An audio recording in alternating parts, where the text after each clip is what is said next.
The big breakthrough here is that Threshold created a way to measure time in that the game has gone on long enough, theoretically, that you have 7 things in your graveyard, and now your cards become more powerful, so now they're able to be utilized in more situations in the mid and late game.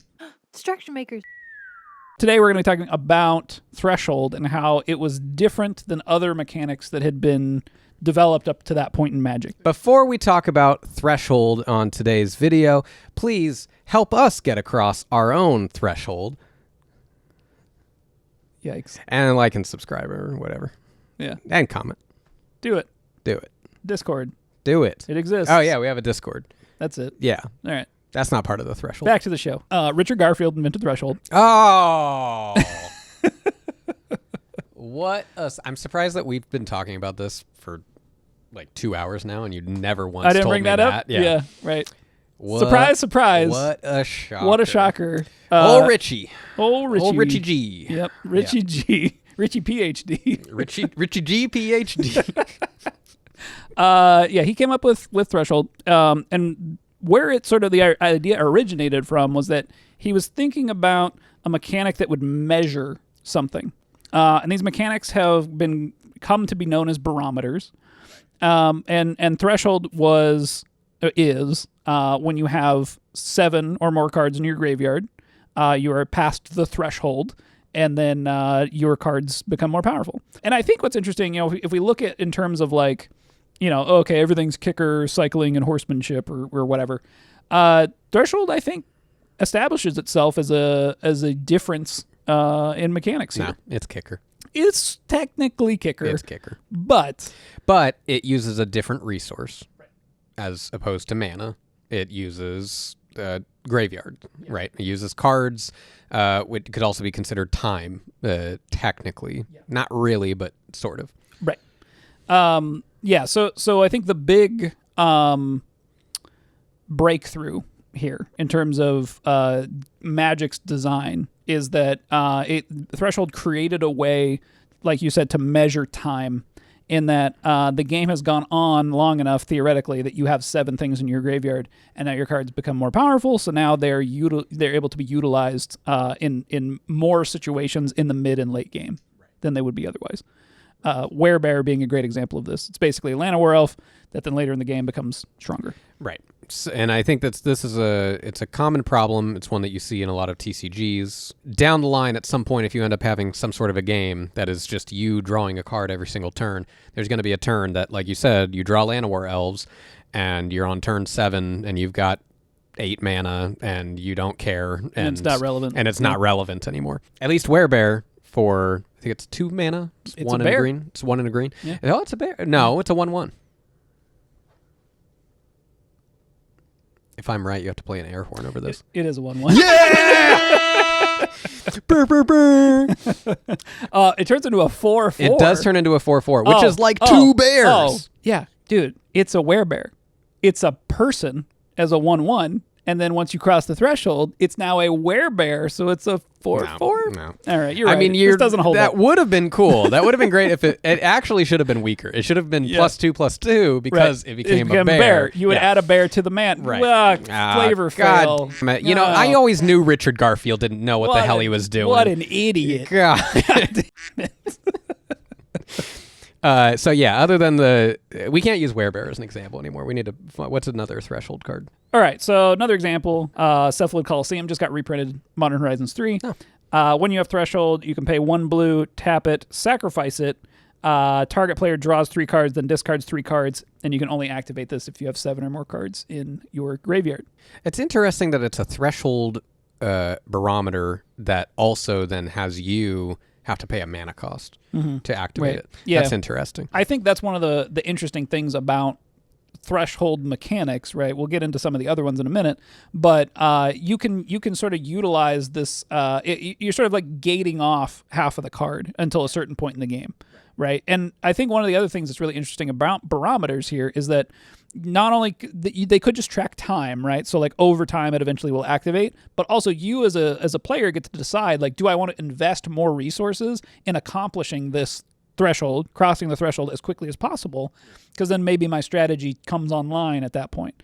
Some of the other threshold-like mechanics, basically if you sort of can take threshold out of the graveyard and bring it into other zones, and other mechanics are created based on those things. So something like Battalion is, okay, well, how many creatures do you have that are attacking? That's a barometer.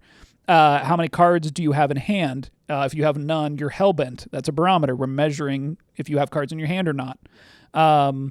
Metalcraft is another good one, where if you have at least 3 artifacts in play, Metalcraft is turned on. It's weird because I don't feel like we often see something like Threshold made now. We see a lot of barometer cards still, but most of them, and I think Transform is actually a good example of this, because what it is it's when you just have Threshold, because of the way that the text is done, it's, I feel like, more difficult for players to understand if that variable is constantly changing. It's not like you can insert a mana cost. And actually, part of me kind of wonders if, what's the Cephalid Coliseum? Yeah. And part of me wonders if they put a mana cost on some of those cards in order to help balance some of that out a little bit. Because maybe some cards, like Threshold wasn't always, it's always 7 cards, right? Yeah. Right. And so if some thresholds were 8, 9, 10, etc., then it just becomes a lot harder for players, especially playing a particular standard rotation, to recognize. So instead, if you know all thresholds are 7 and you see someone's playing, you know, whatever cards ended up playing threshold, you're looking at their graveyard and you're wondering, like, okay, how many cards are there? The number's 7, and once you're at 7, it's on. If you're under 7, it's off. Right. Yeah, that's a really good point. And this is something we talk about sometimes, where having mechanics that always work the same way is important. Cascade versus Discover in that video was sort of working on the same kind of axis, is that Cascade always works the same way and Discover doesn't. Right.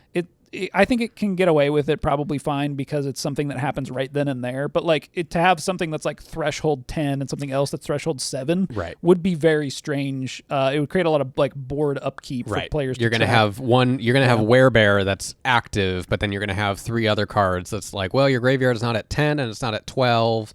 You know, but it's at 8, so now this card, you know, is activated or whatever, and it's just a lot. So one of the other things that's really interesting about barometer mechanics is that it sort of creates a sub game for players to fight over, right? So if you're someone who has built your deck around some kind of barometer, your opponent can attempt to keep you from activating it.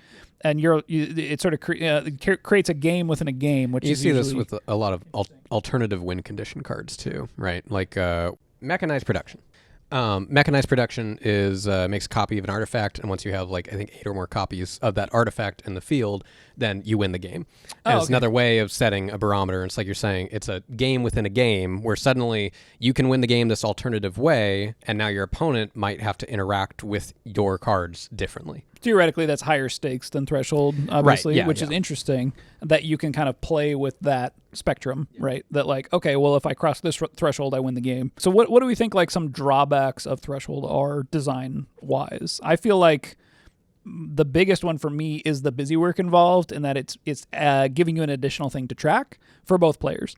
That's sort of a trade-off in the like, well, it creates a game within a game, but by doing that, now you have this new thing that you have to track to make sure whether it's active or not. Yeah, I'm sure we're probably going to have a more expansive discussion on the graveyard at a certain point. But I think something that I've noticed as I've played more with you, but also as I've watched other players with competitive histories, people like to lay out their graveyard, especially even if it's not that important. They still like to do it, just probably out of habit would be my guess.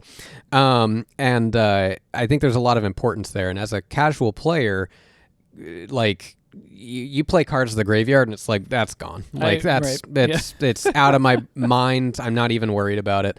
I think that Threshold, just having it be a single number is fine. It's less that you have to care about, but in tandem with Flashback and the set that it came out with, I'm sure there was a lot of instances where you're caring about the specific cards that are being cast, and so that's changing and shifting the number that's in your graveyard quite a bit, meaning you're constantly having to probably check, like, okay, are you at that threshold amount or not, which is minor. I think at the time, I'm sure Magic is 2001 is what you said.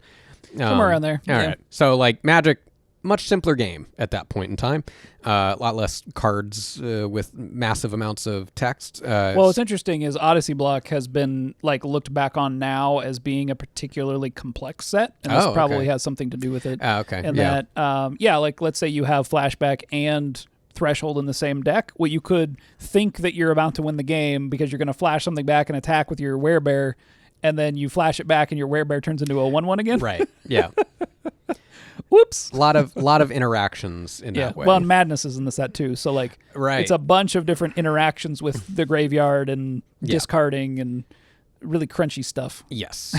Crunchy meaning, how do we want to explain crunchy? Somebody brought this up in the comments the other day. Because it's kind of, when you see it, it's a vibe. I realized that we use too much specific lingo when my wife asked me the other day, like, you keep saying crunchy. What does that mean? And I'm like, right. Yeah. I guess that's it comes from like crunching the like numbers. Number crunching. Yeah. Yes. Number crunching. So it's usually used to mean like something that requires a lot of thinking to use correctly. Right. So having to do a lot of different calculations of the different possibilities and what those outcomes are going to be. And it's not necessarily something to be avoided, but it should be considered when I think you're designing anything. I think it goes in line with having a certain budget for complexity in your game. And if every turn is getting to that point, you're like, okay, well. Yeah, it can lead to what we analysis paralysis is the other sort of term that I think a lot of people are familiar with. Yeah. That one's self-explanatory, though. So what I think is really interesting, though, is that digital games have, like we've talked about, in some ways, some card games going into a digital format are able to take some of these older mechanics and simplify them, and that the threshold does not need to be worried about necessarily when you're in a digital format, because the game is calculating that for you. As long as there's some clear indicator to the player, like boom, you reached the threshold and the card transformed, or something like that. And I think even Legends of Runeterra had they have the deep mechanic, which I think is threshold but of the deck. Which is much. It's funny because there's no way you could do that in Magic. There's like way too many cards you got to be counting in your deck. Yeah. However, it makes sense that you could do that in a digital format. I'm not wearing my glasses. Oh my God, something's off. And I was looking at the time and I was like, I can't see. I can't read that. Wow. Is this the first time you forgot to put your glasses on? Yeah, I think so. Yeah. Maybe. Yeah. Now how are they going to tell us apart? I know, right? Weird. So design considerations real quick here. Yeah. I think that, when you're looking at different ways to utilize all of the different aspects of your game, we usually call these knobs, but like the different aspects of your game that you can utilize, barometers are a really good way to get the most out of different zones, I suppose. Like being able to measure things that can say, hey, the game's gone on for an amount of time, so now things can just automatically be more powerful. I like that it gives players a game within a game. That's really interesting. And then I think the thing to really keep in mind is that this is another thing to track. So try to make it work the same every time. And then once it's sort of, the other consideration is, okay, well, if they cross the threshold once, is it just always available now? Right. And if they come back over it, it doesn't matter. Right. That would be a way to make it easier to track. Yeah. I think that there's risks with the complexity that's added onto it. However, the ability to have modality in each card and have a card not only be its normal version, but a potentially stronger version in the mid to late game. One thing I appreciate about something like mechanized production that has this sort of like win condition is that it's a singular card that's creating this this effect, and you do have to track the artifacts in that way. But I feel like having to track like individual artifacts that you're already seeing on the board is a lot easier than like say, Hellbent is you have 0 cards in hand, right? Mm-hmm. So it's not as bad as what's the card that if you have exactly 13 cards in hand, you win or something? Oh, Triskaidekaphile. Yeah, is that it? And it's like it's not like that, right? Where it's like you have to constantly be like asking players, like, okay, well, are you at 13 exactly? Wow, I pulled that out of my Wow, Triskaidekaphile, huh? Yeah, that's it. You have no maximum hand size at the beginning of your upkeep. If you have exactly 13 cards in your hand, you win the game. And you can pay 4 mana to draw a card. Okay. Wow. There you go. Well, and so I think what is interesting is like normally the graveyard would be a great option to have this barometer, but it's like we said, is that when you also have Madness and we also have Flashback in the same set, I think it creates a lot of these moments where you're like, oh, you're moving those cards around a lot. Right. Yeah. In the same way that you'd be moving them around in your hand. But I think when you have a more consistent board state, like with artifacts, there's some artifact removal, but unless you're making a lot of artifact creatures, most of the time those artifacts are going to be sticking around.